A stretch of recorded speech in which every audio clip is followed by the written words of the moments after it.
नेपाल सरकारका यी गठबन्धन दलका नेताहरूको बुद्धिको बिर्को कहिले खुल्ने हो? 4 जना प्रधानमन्त्रीहरू बसेर छलफल गर्दा एमसीसी सम्झौताको बारेमा किन छलफल गरेनन्? 2 घण्टासम्म छलफल गर्ने क्रममा नेपाली जनताका टाउका समेत फुटिसकेको विषयमा किन छलफल भएन? नेपाली जनताको यत्रो चर्को विरोध भइरहेको छ, यत्रो विरोध भइरहेको विषयमा हामी यसमा मुछिनु हुँदैन भन्ने बारेमा किन छलफल भएन? यी नेताहरू बीचमा यी नेताहरू नेपालका नेता हुन् या विदेशीहरूका दलाल हुन्? यी विदेशीहरूका दलाल भएर विदेशीहरूको स्वार्थको निम्ति काम गरिरहेका छन् भन्ने कुरा यो घटनाले पनि स्पष्ट गर्दछ। 2 घण्टासम्म बालुवाटारको सरकारी निवासमा बसेर नेपाल राष्ट्रको बारेमा चिन्तन नगर्ने केवल भागबण्डा, तिमीलाई यो मन्त्रालय चाहियो, मलाई यो मन्त्रालय चाहियो, यो ठाउँमा राजदूत चाहियो, यो ठाउँमा संवैधानिक नियुक्ति मलाई चाहियो, यो खालका गन्थन र यो खालका भागबण्डा, यो खालका खाली कचिङ्गलमा मात्र नेपाली जनतालाई रुमल्ल्याउने, नेपाली जनतालाई भ्रममा भुलाउने, संविधानमा समाजवाद लेख्ने दलालवादमा नेपाललाई रूपान्तरण गरेर आफूहरू चाहिँ विदेशी शक्तिको दलाल बन्ने कहिलेसम्म हो? राजनीतिक दलका नेता महाशयहरूले समयमै सोच्न जरुरी छ, अन्यथा खबरदारी गरिरहेका छन् राजावादीहरूले। राजनीतिक दलका नेताहरू, खास गरी संसदवादी राजनीतिक दलका नेताहरू जसले राजतन्त्र विघटन गर्यौं, राजतन्त्रलाई फ्याँक्यौं, 240 वर्षको राजतन्त्रलाई ढाल्यौं भनेर घमण्ड गरिरहेका छन्। तपाईहरूको गलत कार्यशैलीले गर्दा, तपाईहरूको जनविरोधी कार्यशैलीले गर्दा, तपाईहरूको राष्ट्रघाती कार्यशैलीले गर्दा प्रतिगमनले टाउको उठाइरहेको छ।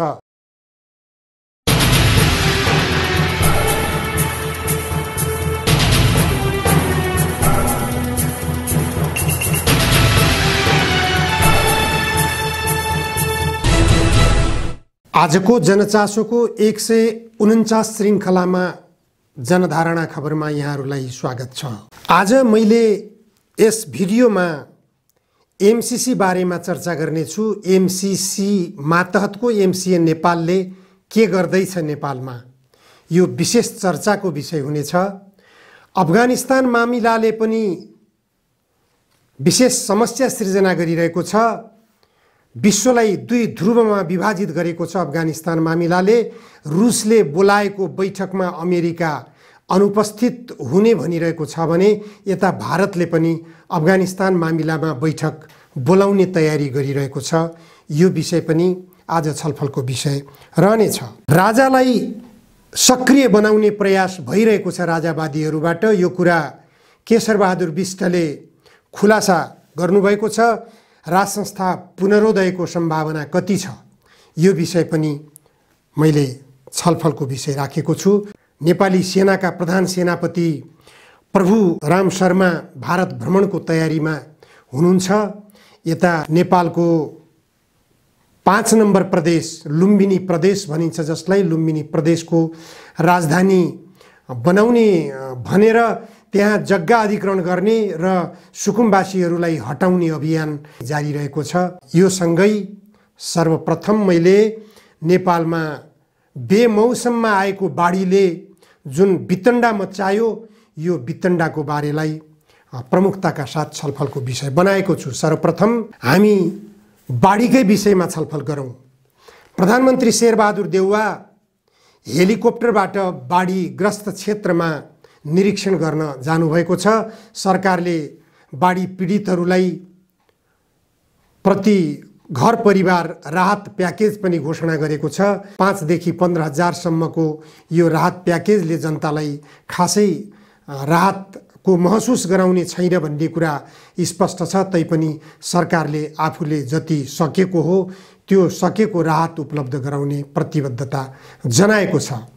तर यो यस्तो खालको राहत उपलब्ध गराउनुभन्दा कृषि उत्पादनलाई व्यवस्थित गर्न सकिएको भए यस किसिमबाट बाढीका कारणबाट कृषि उत्पादन क्षति हुन पाउने थिएन, नोक्सानी हुन पाउने थिएन भन्नेतर्फ सरकारको ध्यानाकर्षण हुनु जरुरी छ। कृषिमा आधुनिकीकरणको अभावले गर्दा जनतामा त्यो चेतना पुगिरहेको छैन।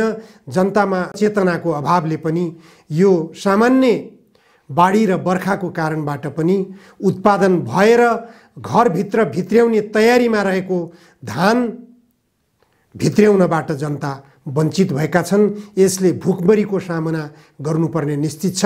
यसको प्रभाव कस्तो पर्ने हो त्यो प्रभाव भोलिका दिनहरूमा राज्यले महसुस गर्नेछ।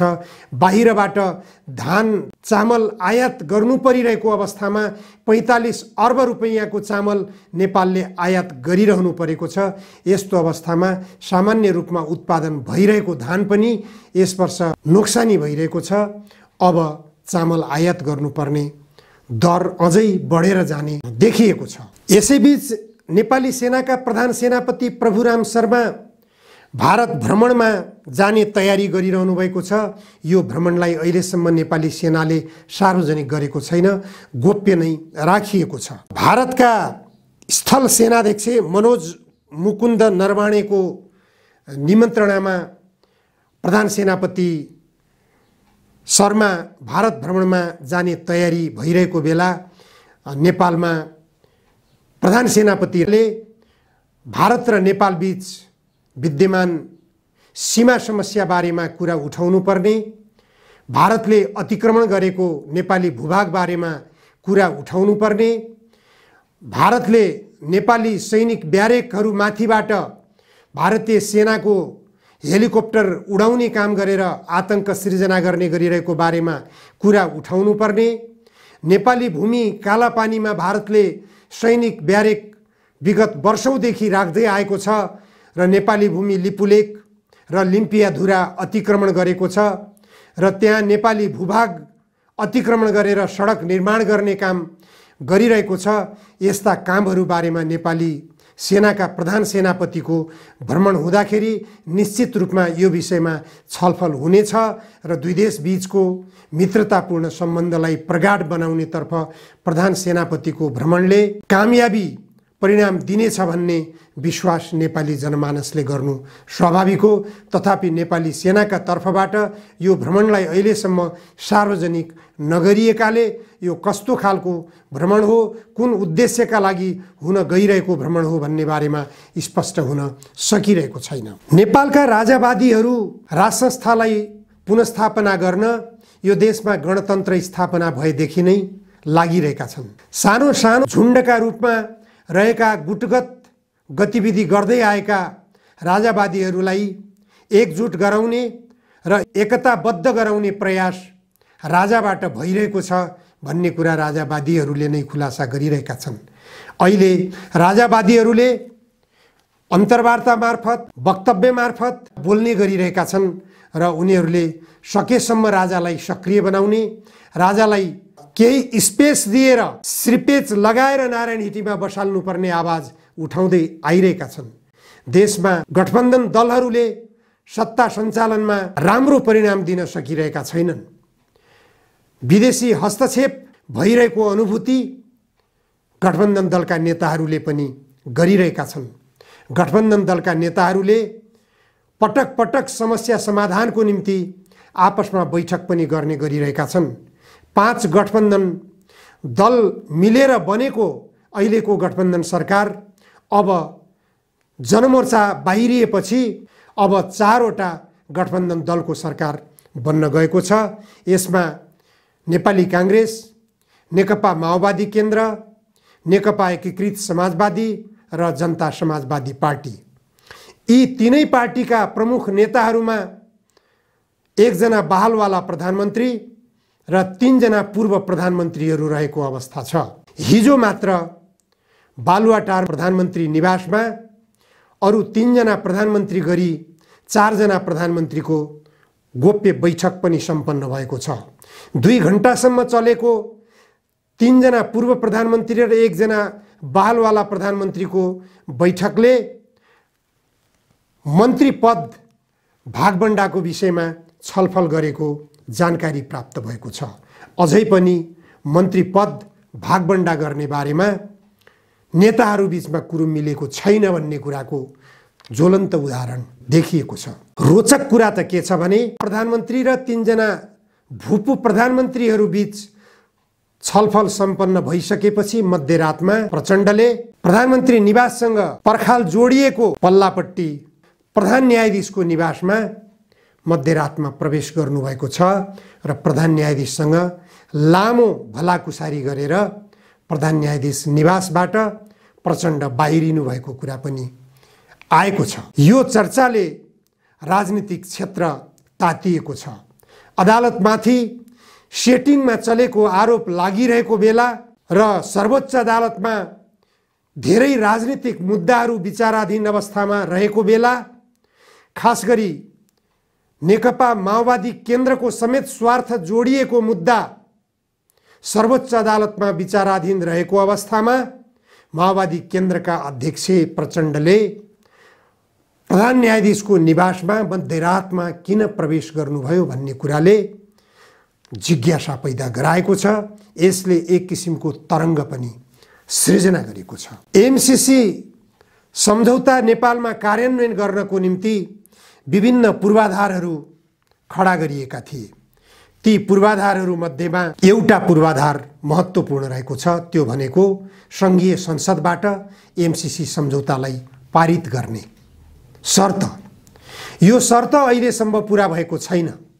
अहिलेसम्म नेपालको सङ्घीय संसदबाट सम्झौता पारित भएको छैन। तर सङ्घीय संसदबाट सम्झौता पारित नहुँदै एमसीसी नेपाल मातहतमा नेपालमा खडा गरिएको एमसीए नेपालले गतिविधिहरू सुरु गरेको तीव्र गतिका साथ यसले कामहरू गरिरहेको कुरा खुलासा गरिएको छ।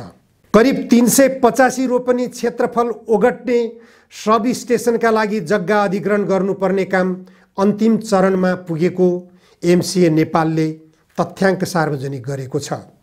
एमसीए नेपालले सार्वजनिक गरेको तथ्याङ्क अनुसार गत वैशाख 8 गतेसम्म त्यहाँको 176 जना जग्गाधनीलाई 127 करोड रुपैयाँ अथवा 1 अर्ब 27 करोड रुपैयाँ मुआब्जा बापत वितरण गरिएको छ। सब स्टेसन निर्माण गर्ने नाममा, जग्गा अधिग्रहणका नाममा त्यहाँका जनतालाई समेत एमसीए नेपालको नामबाट एमसीसीका लागि नेपाल राष्ट्रको ढुकुटीबाट रकम वितरण गरिएको छ। जुन रकम एमसीसी सम्झौताका लागि नेपाल सरकारले 13 करोड अमेरिकी डलर खर्च गर्ने सम्झौता छ, त्यही रकमबाट यो रकम वितरण गरिएको कुरा खुलासा भएको छ। 2वटा सब स्टेसनका लागि विद्युत प्राधिकरणकै जग्गा प्रयोग हुने पनि जनाइएको छ।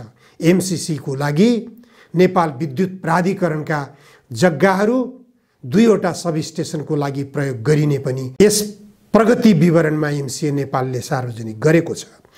अन्य सब स्टेसनहरू निर्माणका लागि टेन्डरको काम अगाडि बढेको जनाइएको छ। डिजाइनको काम सकिएको जनाइएको छ। वातावरणीय पूर्वाधार मूल्याङ्कनको काम भइरहेको छ।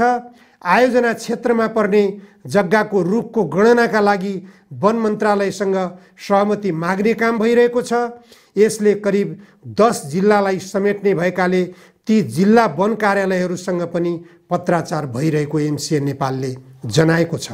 315 किलोमिटर प्रसारण लाइनको 23 मिटर दायाँ र 23 मिटर बायाँका रुखहरू काट्नुपर्ने अवस्था छ। ती रुखहरूको गणना गर्नुपर्ने अवस्था छ। 50% निजी खेतबारी भएर जाने भएकाले 50% वन सामुदायिक वा राष्ट्रिय वनमा पर्दछन्। ती वनहरू फडानी गर्नुपर्ने भएको पनि एमसीए नेपालले जानकारी गराएको छ। आउँदो मङ्सिरदेखि स्थानीय वन उपभोक्ता समितिसँग सहकार्य गरेर त्यो गणनाको काम सुरु गर्ने र फडानी कार्य सुरु हुने पनि एमसीए नेपालले जानकारी गराएको छ। त्यो कार्य 4 देखि 6 महिनामा सम्पन्न गर्ने लक्ष्य पनि एमसीए नेपालले सार्वजनिक गरेको छ। सडकको काममा भने भालुबाङदेखि दाङ बाँकेको सीमामा पर्ने शिव खोलासम्मको 77 किलोमिटर मर्मत सम्भार गरिने जनाइएको छ। त्यसका लागि परामर्शदाता छनौट भइसकेको पनि जनाइएको छ। उसले डिजाइन दिएपछि सुरुमा 40 किलोमिटर पाइलट प्रोजेक्टको रूपमा अगाडि बढाउने कार्यकारी निर्देशक खड्गबहादुर बिष्टले जानकारी गराउनु भएको कुरा एमसिए नेपालले उल्लेख गरेको छ। खड्गबहादुर बिष्ट एमसिए नेपालका कार्यकारी निर्देशकका रूपमा कार्यरत छन्। त्यसमा सडकको खस्रोपन नाप्नका लागि चाहिने मेसिन फलिङ वेट डिफेक्टोमिटरबाट करिब 1000 किलोमिटरको सडकको खस्रोपना नापिने जनाइएको छ। यसका लागि तालिम र प्रशिक्षण दिने काम समेत भइरहेको बिष्टले जानकारी गराउनु भएको जनाइएको छ। यसरी एमसिए नेपालले अमेरिकी कम्पनी एमसिसी को लागि नेपालको लगानीमा तीव्र रफ्तारका साथ काम गरिरहेको छ भन्ने स्पष्ट भएको छ। एमसिसी सम्झौता खारेज गरियोस् भनेर आवाज उठाउँदै आएका नेपालका बुद्धिजीवीहरू, नेपालका सञ्चारकर्मीहरू, नेपालका राजनीतिक दलहरू, नेपाली जनता यी कसैको पनि सुनवाई नेपाल सरकारले गर्न चाहेको छैन भन्ने कुराको यो दृष्टान्त हो। एमसिए नेपालले सक्रियतापूर्वक एमसिसी को लागि काम गरिरहेको छ। एमसिसी सम्झौता कार्यान्वयनमा गइसकेको छ। एमसिसी सम्झौता संसदमा पारित गर्नुपर्ने बाहेक अरू सबै काममा सक्रियतापूर्वक अगाडि गइरहेको छ काम भन्ने कुरा यसले प्रष्ट गरेको छ। जबकि संघीय संसदबाट एमसिसी सम्झौता पारित गर्नु नै सबैभन्दा महत्त्वपूर्ण काम हो। एमसिसी सम्झौता संघीय संसदबाट पारित नहुँदै यसरी नेपालको लगानीमा एमसिसी अमेरिकाको लागि किन काम गरिरहेको छ नेपाल सरकारले? एमसिए नेपालको नाममा यो गम्भीर प्रश्न नेपाली जनताका सामु खडा भइरहेको छ। नेपाल सरकारले अमेरिकी सरकारको निम्ति, अमेरिकी कम्पनीको निम्ति नेपाल राष्ट्रको ढुकुटी उडाइरहेको छ। त्यसमा नेपाली जनताले कर तिरेको रकम उडाइरहेको छ। नेपाली युवाहरूले विदेशी भूमिबाट रगत र पसिना बगाएर रेमिट्यान्सबाट पठाएको करोडौं रकम त्यसमा उडाइरहेको छ। अमेरिकाको लागि नेपाली ढुकुटी रित्याइरहेको छ एकातिर, अर्कोतिर नेपाली जनताले बसोबास गर्न पाइरहेका छैनन्। बसोबास गरिरहेका ठाउँमा वन मन्त्रालयले बस्ती खाली गर भनेर उर्दी जारी गरेको छ। गत 2 साता अगाडि बुटोलमा सुकुम्बासी बस्तीमा गोली चलाइएको थियो, आगजनी गरिएको थियो। 4 जना सुकुम्बासी नागरिकहरूलाई प्रहरीको गोलीबाट मारिएको थियो। अहिले फेरि दाङ जिल्लाका विभिन्न ठाउँहरूमा सुकुम्बासी बस्ती हटाउने अभियान तीव्र बनाइएको छ। त्यहाँ सुकुम्बासीहरूले आन्दोलन सुरु गरेका छन्। त्यहाँ ज्ञापन पत्र बुझाइरहेका छन् सरकारलाई, हाम्रो बस्ती नउठाइयोस् भनेर। 2047 सालमा सरकारले नै योजना बनाएर जुन ठाउँमा बस्ती बसालेको थियो त्यो ठाउँबाट बस्ती खाली गर भनेर अहिले वन मन्त्रालयले पत्राचार गरिरहेको छ। वन मन्त्रालयले गरिरहेको पत्राचारलाई जसो तसो गरिकन सुकुम्बासी जनताले सम्झाइ बुझाइ गरिकन आफ्नो आवाज सुन्ने गराएका थिए। तर प्रदेश सरकारले फेरि बस्ती खाली गर भनेर पत्राचार गरेर सुकुम्बासीहरूलाई आतंकित बनाइरहेको छ। यसरी सुकुम्बासी जनताको समस्या समाधान गर्नतर्फ नेपाल सरकारको ध्यान छैन। तर अमेरिकाको एमसिसी सम्झौताको लागि, एमसिसी को कार्यान्वयनको निम्ति नेपाल राष्ट्रको ढुकुटी उडाउने र अमेरिकी कम्पनीको लागि काममा कृतसङ्कल्पित भएर लागिरहेको छ भन्ने कुरा यो एमसिए नेपालको विवरणले प्रष्ट गर्दछ। यो एमसिए नेपालले गर्न गइरहेको काम भारतीय कम्पनीबाट सहमति लिएर मात्र गर्न थालेको पनि एमसिए नेपालको यो विवरणमा उल्लेख गरिएको छ। भारत सरकारसँग सहमति लिएर सुरु गरिएका यी कामहरू जग्गा अधिग्रहणका काम र सब स्टेसन निर्माणका काम र सडक विस्तारका कामहरू भारत सरकारसँग सहमति लिएर मात्र सुरु गरिएको छ। भारतसँग सहमति लिएर सुरु गरिएको कामले गोरखपुरसम्म सडक निर्माणको योजना बनाएको छ। गोरखपुर भारतीय भूमि हो।